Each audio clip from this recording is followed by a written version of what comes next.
Thanks for joining us. We'll just give it a minute or so before we commence.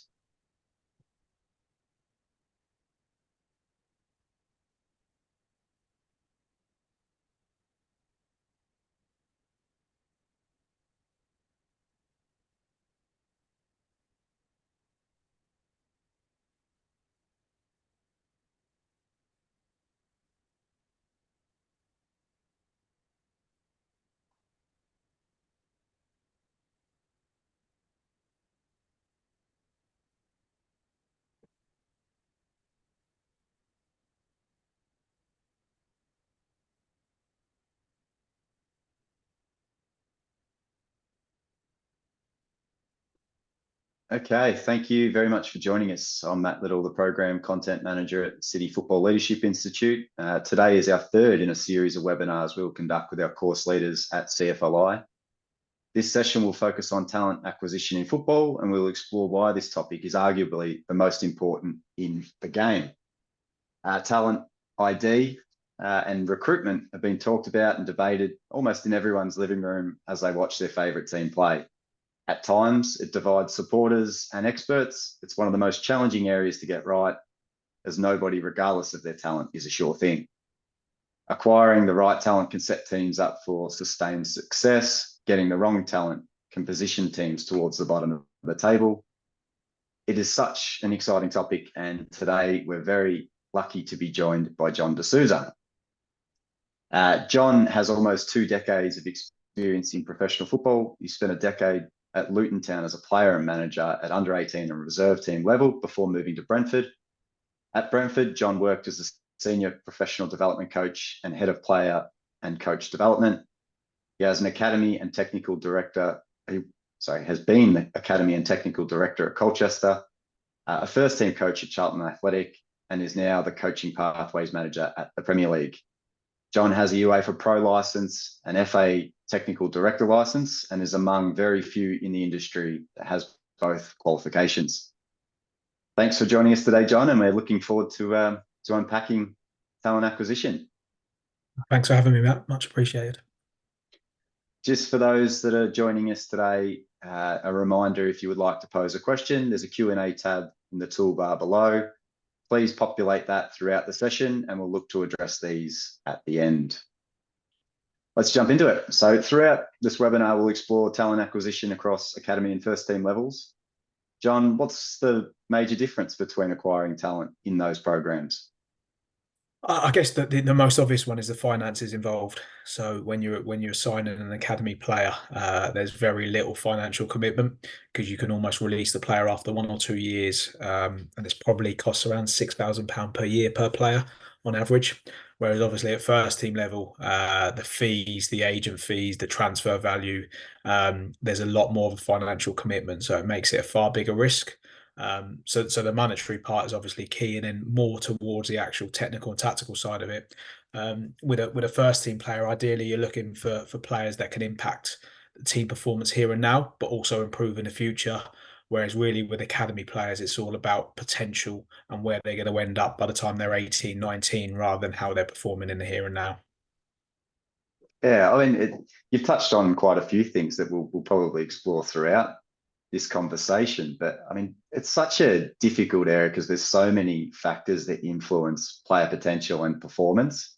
And over your journey, what have been some of the differences between the clubs that have acquired talent well and maybe some of those that have found it, really challenging at both those levels? It's a really good question, and I think I spent 5 years at Brentford where it really opened my eyes in terms of the use of data, technology, information. Ultimately, the teams that have a clear plan of how they want to recruit, that's aligned to a game model, aligned to a style of play, aligned to some values off the pitch as well. I think they're the teams that are most successful. So they don't make snapshot decisions on players. They make sure the players they sign are aligned with what the club's trying to achieve. And crucially, the clubs that have the most information available to them, without stating the obvious, it allows them to make more informed decisions. So they're the ones that I think, are most successful. Those that kind of work from window to window based on the team's needs there and then, they're probably the ones that struggle to get longevity and success over a longer period of time. Yeah, is there something that you put your finger on those clubs that you've obviously been involved with throughout your time? Is there something that you go, yeah, I mean that was a real critical factor for us? Yeah, without a shadow of a doubt, it's a clear plan, and it seems obvious to say, but with the pressure now of 3 points, of fans, the finances that are involved in either dropping out of divisions or getting promoted, quite often that plan can go out the window. And I've worked at some clubs where the strategy is like you would go into the last day of a window and the strategy was not going to sign anyone, and then we sign 4 players, and that's how mad the window can be. But the very best, and I'll always use Brentford as a reference because I think they've shown how to recruit effectively over a period of time. The very best clubs have a clear plan and will fluctuate from it, but will never go too far away from what they've set out to do within their strategy. Mm. I mean, these days there's countless people working in sort of the talent identification area, uh, and they're teams of people, involved in the decision making process. What influence does the managers have in that ID process at the different levels? Great question. I think it very much depends on the club. I think certainly maybe 10 years ago plus, the manager had the overall say and probably would go out to watch games, and basically be the head of recruitment whilst be the manager. That's moved away, although there are certain clubs that still have that model. But the model's gone very much towards a head coach type environment where the head coach focuses on the players that are in the building. It's part of the process, where there's a recruitment team, a sporting director, a technical director that look after the recruitment. Again, going back to the most successful models, I think the clubs that have got themselves in a position that they don't just sign who their manager wants, allow longevity, but in the same token, they allow the manager the final say. So the best process that I've seen is if it was a left back, for example, the club would provide the manager with an option of 3 or 4 players that the club are completely behind signing, and then the manager has the final say on who gets signed. So that way, the manager's got a player he wants in the here and now, and then the club have got a player for the future should and when the manager leaves, because it's inevitable they're going to leave. Yeah, I mean, I suppose there's a few things to unpack around that. I mean, the question around the playing philosophy of the coach, like how significant a factor is that in the players that you're going after? It's huge, and you asked the question at the start around recruitment and the most successful teams. I think the most successful teams that recruit have had a consistent style of play, regardless of a manager. But what you find in the game quite often is if a team starts to lose games, they'll go against what that current manager's doing and change the style of play. So if they're unsuccessful playing a certain way, they'll then go and play a different way. And then to recruit around that becomes really difficult because basically, when if you signed a ball playing centre half, at most levels, unless you're at the top level, you probably sacrifice pace, athleticism, desire to get that ball playing centre half. If you then move away from a ball playing style to a more aggressive style, you've got a centre half that probably can't fit into that model, and then all of a sudden that turnover starts that a lot of clubs experience but don't want to go through. Yeah, I mean, you've referenced the aspect of Brentford in terms of the use of data. How significant is that in the acquisition process, and ultimately, how does it assist the decision makers? It's huge now. I would say all clubs. In fact, I know very few clubs that aren't trying to kind of use that. I think it removes some biases. So there are a lot of biases in football around certain appearances mean people are quicker or stronger or more physical. So the physical data is huge because that's almost factual, right? In terms of if someone covers 12K, their decision making might not be great, but there's certainly, an element of they're able to cover a certain distance regardless of the team. And then the technical and tactical data, although it can be misleading at times because you might have 100% pass completion but not pass forwards, it gives you some informed decisions that if you are going to judge a player on how well they keep the ball, how well they pass forward, you've got some information there. And I think the biggest aspect it's done with the Premier League now being a global league and the Championship probably being in the top 10 in the world as well, it allows a filtering process where you can, if you're looking for a ball player, midfield player, you can put thousands and thousands of players in the system and reduce it to a certain number of people. And then obviously that's where the eye and kind of real time scouting comes into it. And how different is that from an academy point of view, where obviously there's a less information on those players? Like, what can clubs do to, I suppose, still build some objective measures? I think when they come in for a trial, so if they've been identified, and I'll focus mainly on the grassroots to academy because that's how most players are signed, rather than academy to academy. But I can touch on that after. I think when they're in the building on trial, there will be some physical testing around sprints, jumps, and so on and so forth. Before they come in, the eye is obviously the biggest thing. So if you've got an 11, 12-year-old, the eye plays a big thing. But things like birth biases. So most academies tend to sign players in Q1, Q2, which is kind of September to March time. But if you're looking at a player and you know they're standing out and they're born in August, that probably increases their chances of reaching a potential further down. Football history is a big thing. So again, if you've got a 10-year-old that's dad's an ex-pro and has been playing football since he's 3, he's had maybe 7 years of football experience. Whereas you might have a 10-year-old who's a single parent from a mum who's only started playing football a year ago. So again, you can judge the potential of that. So there are gauges that are a little bit more objective, but nowhere near like first team football. Yeah. I mean, I suppose it's always, and this is ultimately the question, isn't it? Like, how do clubs identify the right players for them? Like, and I suppose we've touched on some of the data aspects. What other considerations are there to make as part of that process? So I think for potential, intent's a big thing.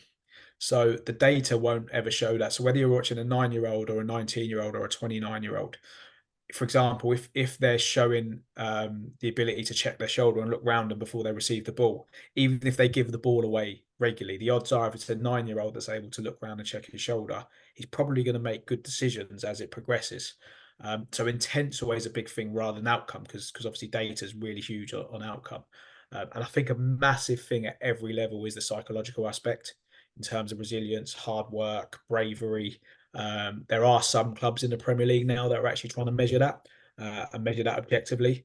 But it's a huge part at first team level from team dynamics, team chemistry, and at academy level. You know, if you've got a good player but they haven't got the resilience and work ethic, the odds are they're not going to stay good for that long over their academy journey.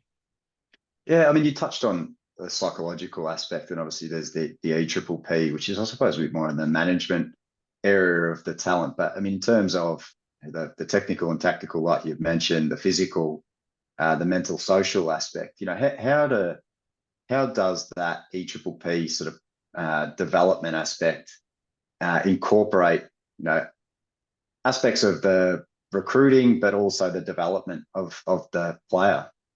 Yeah, it's a really good question. And again, 10 years ago, it was very much, is the boy good at football? Let's get him in and then let's let him play football. Whereas I think each triple three has provided a far more holistic approach where player well-being, player physicality, player education, there's so many aspects within, there's probably 9 departments now at least that support player development and player recruitment. So, for example, if a player was identified in an academy, the head of education will probably touch bases with that school on trial and we'll get an idea of what they're like at school. Because, you know, if they misbehave at school, they're probably going to at some point misbehave in football, although it doesn't always quite align like that. But I just think the holistic judgment and development of young players has now moved on massively, where it's more than just can he pass and control a football. Yeah, I mean, look, they're all fascinating aspects of the game. And then look, as I said, it's not an exact science. There's talent prediction is always challenging. I suppose we touched on this a little bit around the strategic element and finding, you know, the balance between the now, the short term, and those long term needs, I suppose, or goals. How do clubs work around that? Because it must be an incredibly challenging process. Are you talking more about first team level here? Yeah, yep, first team, yep. Yeah, it's a really difficult thing to balance because it's widely accepted, depending on the position, that between 25 and 30 is when players hit their prime. But obviously, for a lot of clubs, they can't afford to buy those players at that period of time. It's interesting. I read an article on Manchester United where their new ownership are looking at, you know, not signing Mbappe, but the next Mbappe, which is crucial because it saves you a lot of money and obviously allows you to develop them into more aligned within your philosophy, which is crucial. Whereas if you sign a superstar, they come in wanting to play their way. Um, it's probably, I think, the hardest balance for if you take away maybe the top teams in each division who have the biggest budget, so can attract the biggest players. For those that are below that, to actually try and perform a level where they're competitive, but then look to plan for the long term is really difficult. But that's where recruitment, like I said at the start, comes in so much, that if you can identify players that can actually perform in the here and now, but you see potential in the future, you almost tick both boxes. But as a club, you've got to be prepared if you are going to sign a player that's more on the potential side. There are going to be some bumps and some effects on the results that, as a club and as a fan base, you've got to be ready to support. Yeah, I mean, have you got any examples that you can, I suppose, reference throughout your time in the game where, some of those decisions that have been made, not just in for the short term game, but obviously the longer term in the game? Yeah, I think Colchester United are probably a really good example of that. The owner there was extremely passionate about young players. And they were and still are one of the most successful teams in getting players into their own first team. But ultimately, they've been the bottom of Division Two now for 4 or 5 years. So the balance there is, because he's so passionate about young players, he's quite happy to almost sacrifice the results to get young players into the first team, to give them opportunities earlier than most, and ultimately, when they get to a good level, they get sold on, which allows Colchester to be sustainable. But in terms of team performance, the club never really get the benefit of them, because if you develop a young player to, say, £1 million level at League Two, you're not going to then go and be able to buy £1 million level player. So you're always then bringing someone else in, whether it be another academy player or even a top level League Two experienced player. It's not going to be the same level as the player that's sold. It's a bit like, Man City slightly different, but if you look at Braithwaite at Everton, for example, he now is excelling at Premier League level. If Everton sold him for 80 million to a top six side, they're not going to be able to spend that 80 million on a replacement. They're going to have to find someone below the level. So it becomes a consistent cycle of balancing that. Unless, like I said, you're a top club where Man City sold Phil Foden, they'd probably be able to buy a Phil Foden replacement. Yeah, I mean, you touched on the ownership aspect of this. I mean, what is their level of, in more the talent acquisition component, what is their level of engagement in, say, academy football, but then also first team football? From owners, sorry. Yeah, from owners, yeah. Um, take the Colchester owner aside, because I think he is unique. I think the involvement in academy football is probably less from owners. And certainly the higher up you go, I know it's less. Whereas at first team football, they can be extremely involved. They can make decisions on recruitment, or they can be quite trusted and be quite backseat. I think the introduction of data and more objective recruitment processes meant more owners are more involved, because they've got some information that they're obviously highly skilled at evaluating, which allows them to have more of a decision than maybe 15 years ago, where you didn't have that information and you couldn't watch players on databases online. Yeah. I mean, look, we obviously quite future focused at CFLI. We like to, assist in terms of the education process, and assist people make that leap to the next level. What does progress look like for clubs in the acquisition area? I can only see it going one way, and it's more data driven, more AI driven, more objective. So I think anyone that's going to go into the recruitment side, and I also think performance side and coaching side, I only see it going one way. I've been speaking to a few data companies that believe there's some AI data that can predict to like an 87% accuracy what a player is going to do before it happens. Only 15 seconds ahead, so it's probably too early to impact that. But if that ended up to 90 seconds, the impact on team performance there is huge, and the same on recruitment. So I keep saying to anyone that I feel wants to progress in the game, even if it's just to learn it, to be able to blag to an owner in recruitment that you kind of half understand and do your own thing, you have to understand data. To embrace it or to challenge it, you have to understand data and AI, because I can't see it going any other way but more towards that direction. And that's a Yeah. personal opinion.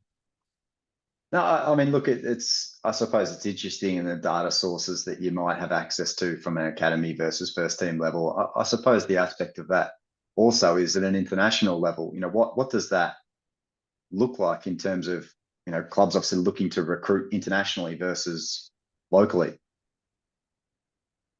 I mean, the data it's almost like, the way I describe it now is Premier League, and even at academy level, probably 16 upwards. It's not the English league; it's the global league. So anyone competing at that level, and I remember I was lucky enough to meet Vincent Company last year, and he said when they got promoted, he said the maximum they would have been able to pay for a player was maybe 5-6 million pound. So he used to say to the squad, you need to be the best player in the world in that £6 million bracket. If you're not, Burnley will replace you.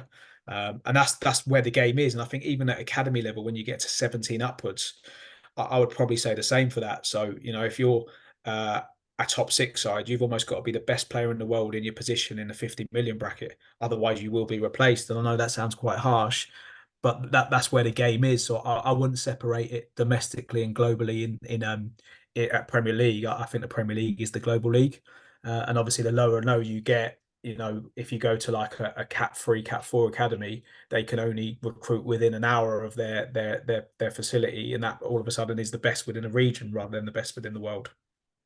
I mean, you touched on the player care, performance lifestyle, what that looks like within a club. How important is that from a talent acquisition perspective in terms of bringing players across from that are internationally or having to relocate sort of big distances?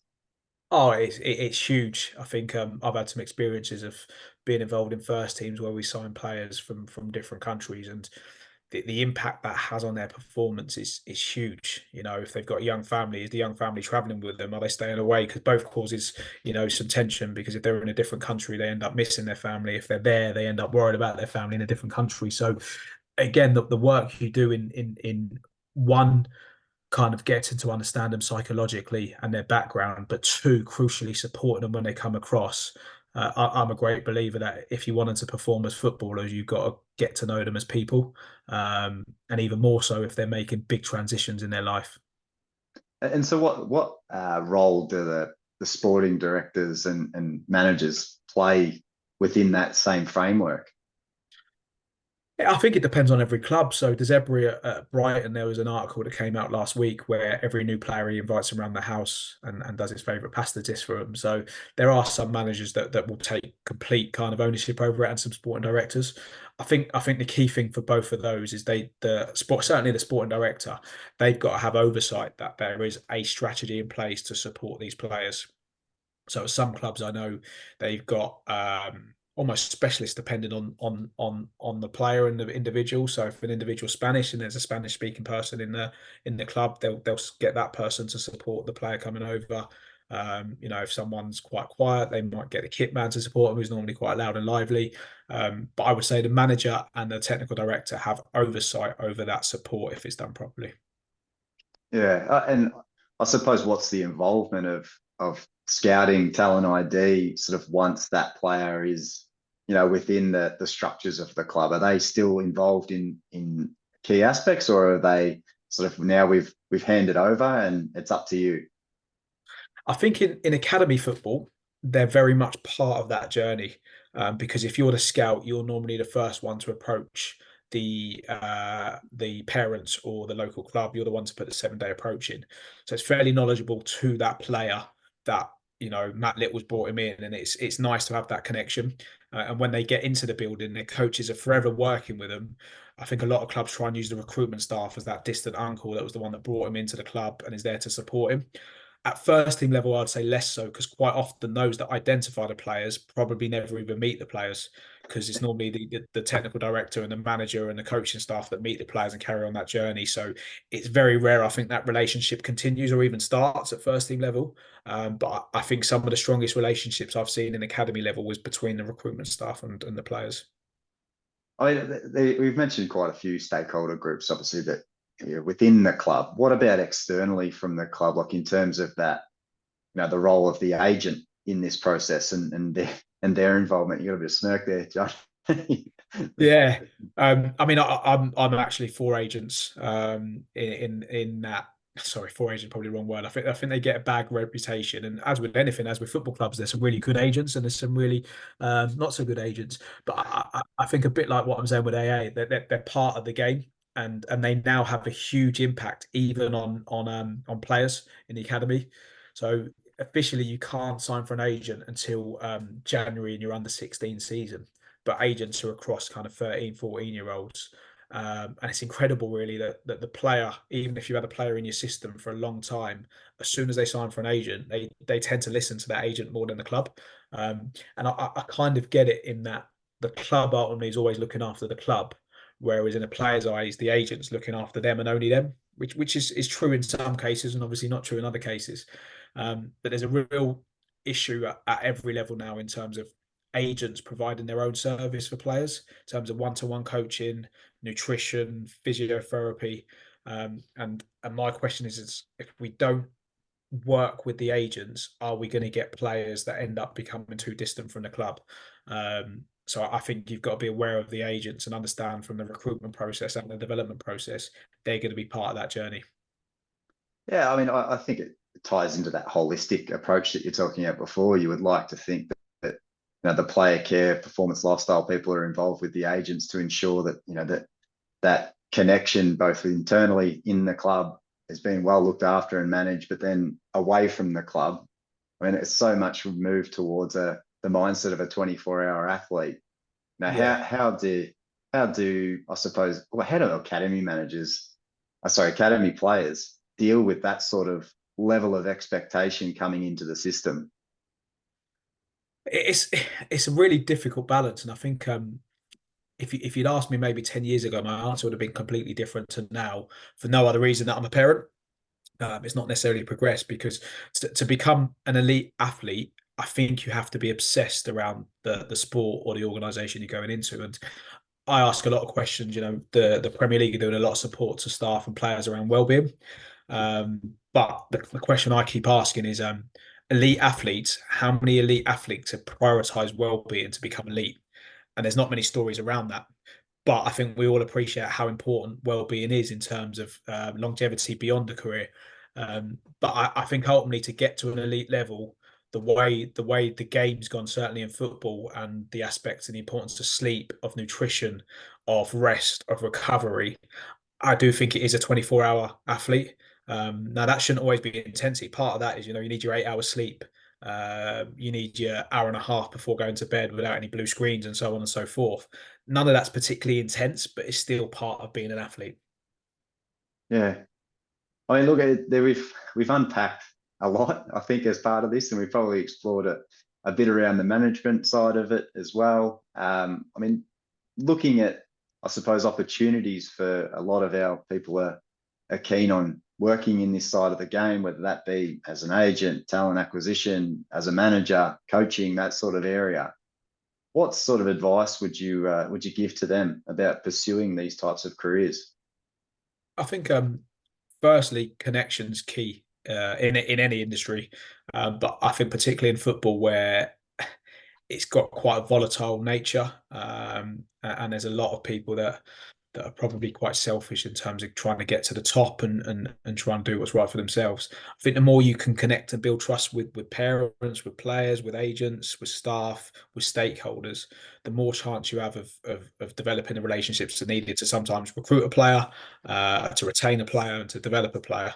And I think those relationships are crucial, right? And I think if you look at for example, an academy talent ID, if you're going to go into that kind of role, which most people end up doing if you haven't had a top kind of playing career, you've really got to be good at influencing those around the player or spotting potential. So if there was a game on a Saturday morning with a group of under eights and there was 10 coaches there, if there was an outstanding player there, all 10 scouts would spot that player. Anyone can spot the outstanding one. So that doesn't become about the talent ID. That becomes about the recruitment process of how do you get to know who influences that player? Can you speak to the parent? Can you be the one that builds a rapport to that parent? So when the 10 scouts go and try and get that player into their club, you're the one that's managed to influence the parent, the carer, the coach, the player, first and foremost. So that goes back to the connection part. And then the second part is within that game, there'll be one player that possibly has the potential to be outstanding. And probably only one out of those 10 scouts would spot that player because that's really hard. And then that's your ability to actually see beyond the here and now and the future and look beyond it and try and find out through conversations, through watching, when's he born? How long's he been playing football? What's his background? Those kind of things will allow you to spot that individual. So it probably goes back to connection being crucial when everyone's after the same player. And then how do you spot the one that no one else can see? Well, I mean, How does that work? I mean, as a relatively new person to football, particularly over in the UK, when there's two teams that are absolutely gunning for the same person or same athlete, either in academy or first team, how is that resolved? It depends. So for the audience that are listening, the under-8 market in England is ridiculous, really, when you look at it. So you can't sign a contract or registration with an academy until the third Saturday in April. So, for example, now we're about a month away from that. So all the best players in London will have Chelsea, Arsenal, Tottenham, some teams on the outskirts all after them. So I mean it respectfully, it'll be an absolute rat race until a month's time to get these players registered. So clubs will do all sorts from going around parents' houses, taking them out for dinner, going bowling. But you've got to try and influence these under-8s and their parents to sign for your club. And obviously, the best one in London will have all the best clubs into them. So how do they choose that? And there's a variety of strategies. I think ultimately it goes back to one, influencing, and two, understanding your place in the pecking order, right? Because if you're Leyton Orient, you're probably not going to get the best one if you're going up against West Ham in that area. And then at first team level, there's probably even more things involved in terms of like first team position, which you can't, like if you're Man United now who are seventh, or you're Man City who are third in the league and going for all three straight away, Man City's probably a more kind of appealing destination. Then you've got to look at playing opportunities, finances, opportunity for trophies. There's probably a few more impactful, reasons that are more extrinsically motivated at first team level. Yeah, I mean, you touched on the transfer market and obviously how difficult that can be to navigate as a club. I mean, you're talking sort of big money, particularly in Premier League clubs.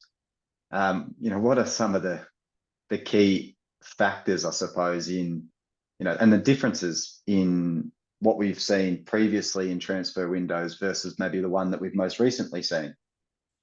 I think the one, if you look at the two windows, I think I mentioned it before, there's about £900 million difference in what was spent in the January just gone compared to the last one. So I think the game with what's going on around financial fair play and profit sustainability, I think the governance around the game is requiring clubs to spend a little bit more sustainably. So the rules are quite strong now. So every pound at every level needs to be spent effectively, regardless of how rich the owner is and how much money's coming in. So the importance of recruitment becomes huge because if you've got £100 million wage bill and budget combined, and you spend 90 million on that one player, that leaves it very tight for you to spend beyond that. So your ability to basically get as much for your pound as possible is huge, both in terms of salary and in terms of wages. Sorry, in terms of transfer fees. And again, that's where recruitment becomes so vital, because if you can get the player before they become, the £300,000, £100 million a year player, all of a sudden it allows you to spend more money on your squad. And unfortunately, gone are the days where you can spend what you want when you want. Well, John, thanks very much for sharing that. We've got some questions from the audience. One is in relation to your experience. So can you tell us about what you might change in your approach to coach development with regards to how you started your career? So maybe if you want to touch on a little bit of your career journey, how you navigated that from, say, playing to player and coach development, and is there anything that you would change about that experience? It's a good question. I think my journey ended up taking directions that were completely different to where I ended up thinking I wanted to go. So when I first started, never did I think I was going to be an academy manager or a technical director and so on and so forth. So in terms of my journey, I guess all I try to do, and my advice to anyone, is be present, do as good a job as you can within the current role, and always be ambitious to progress to a better role. So I look at my journey, and I've probably managed to take a step up, in my opinion, in role every time I've gone. Not necessarily maybe the position or the organisation or the club I thought I'd end up at, but certainly for me, it's been a progression. In terms of what I've learned, I think the focus up until first team level has to be on individual player development.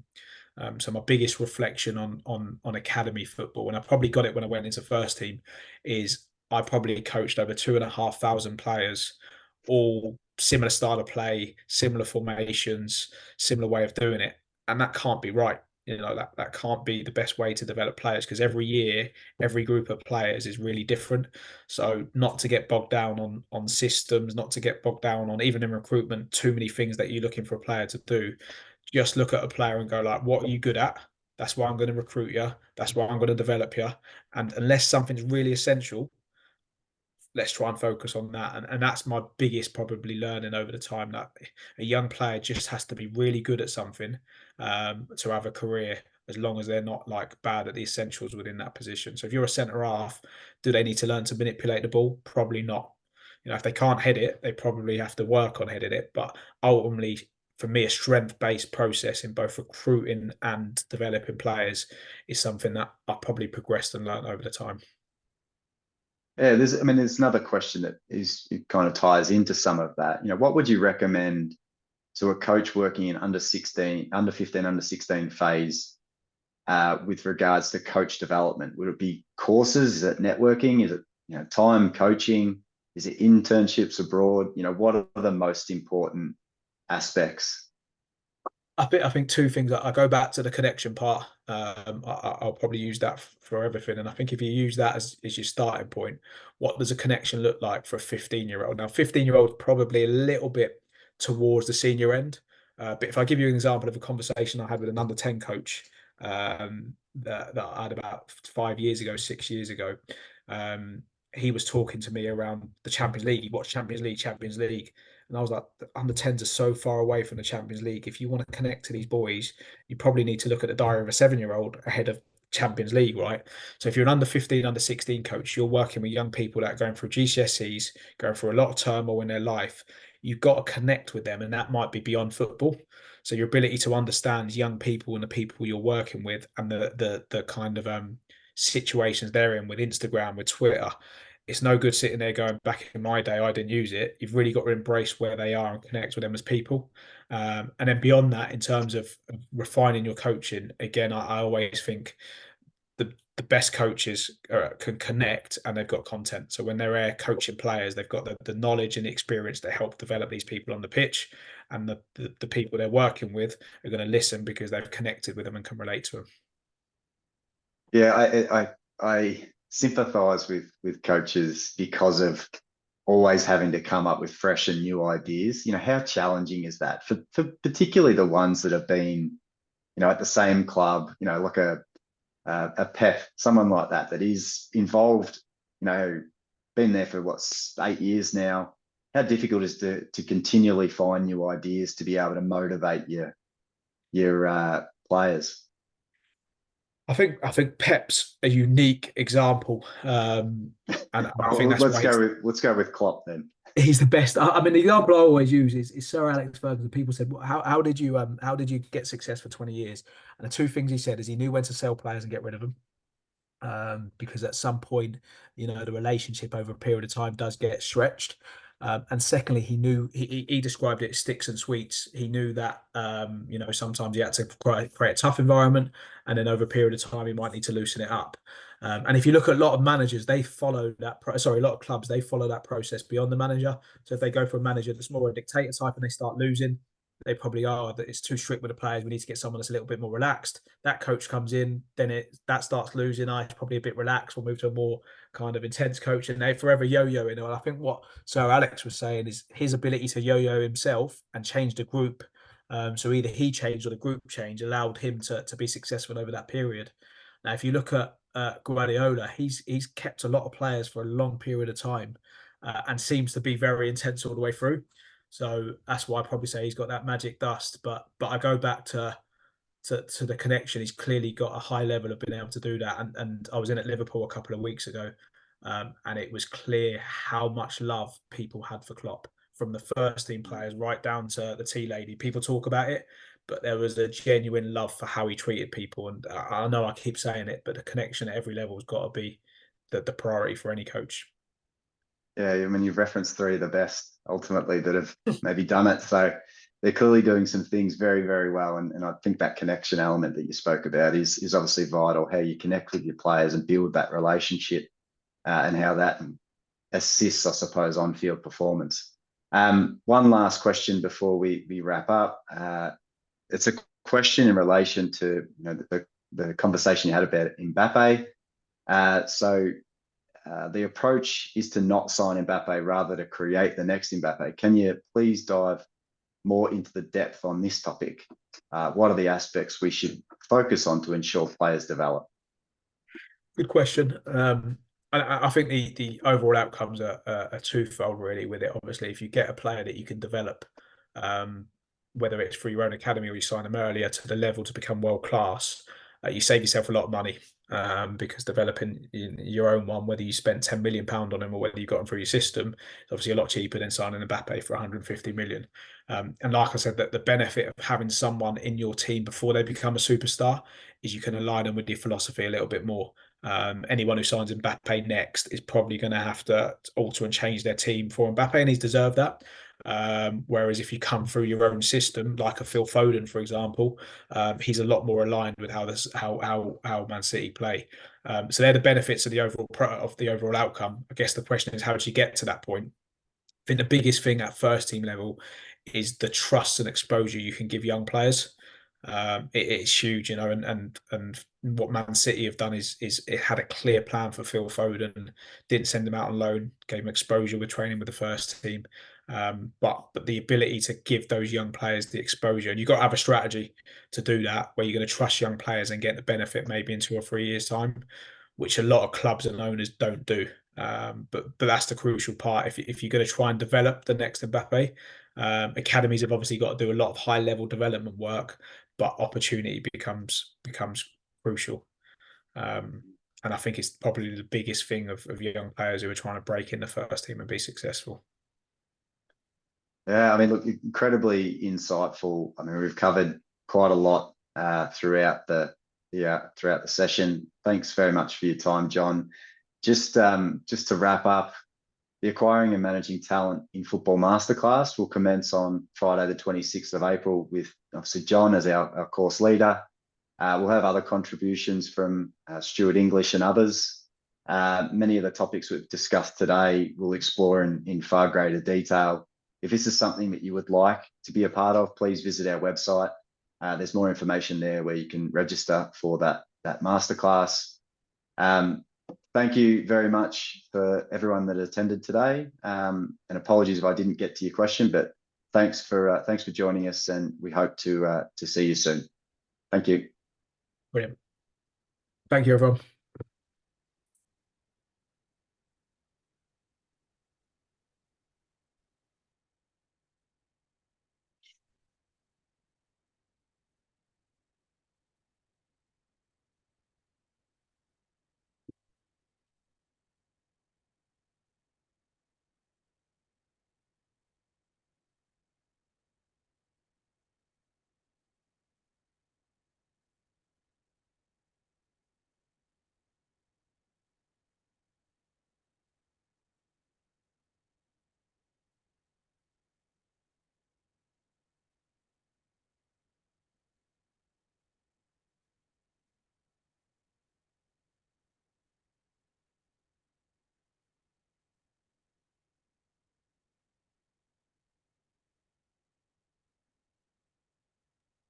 Okay, I think we're